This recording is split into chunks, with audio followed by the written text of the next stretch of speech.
Bonjour à tous. Je continue à vous partager des extraits du livre du professeur Ratzinger, La foi chrétienne hier et aujourd'hui. La résurrection de la chair, suite. Mais alors, la résurrection n'a-t-elle donc aucun rapport avec la matière? Et le dernier jour devient-il sans objet si la vie nous arrive continuellement par l'appel de Dieu? Nous avons au fond déjà répondu à cette dernière question par nos réflexions sur le retour du Christ. Si le cosmos est de l'histoire, et si la matière représente un moment dans l'histoire de l'esprit, alors il n'y a pas une juxtaposition neutre et éternelle de la matière et de l'esprit, mais une complexité ultime dans laquelle le monde trouvera son oméga et son unité.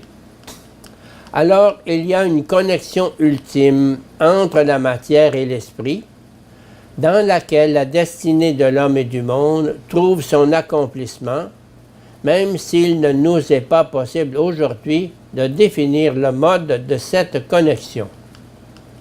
Alors, il y a un dernier jour où la destinée de chaque homme particulier trouve son accomplissement parce que la destinée de toute l'humanité est accomplie. Le but du chrétien, ce n'est pas une béatitude privée, mais la totalité. Il croit en Jésus-Christ et pour cette raison, il croit à l'avenir du monde, non pas seulement à son avenir personnel. Il sait que cet avenir est au-delà de ce qu'il peut réaliser lui-même. Il sait qu'il y a un sens qu'il est incapable de détruire. Doit-il pour autant rester les bras croisés?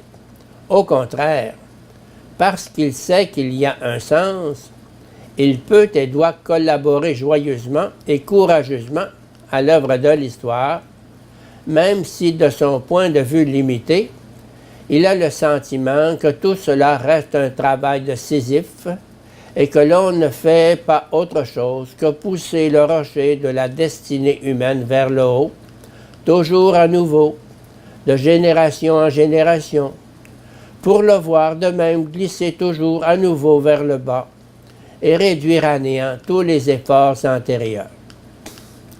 Le croyant sait que notre histoire avance vers un point et n'est pas un éternel recommencement.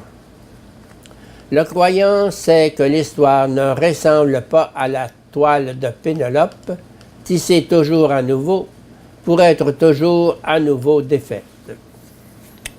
Peut-être le chrétien connaîtra-t-il lui aussi les affres de la peur devant l'inutilité et la vanité, ce cauchemar où le monde pré-chrétien a puisé ses images épouvantes de la peur, ces images émouvantes de la peur devant l'inefficacité de l'activité humaine. Mais au milieu de son cauchemar, le chrétien entend la voix libératrice de la réalité.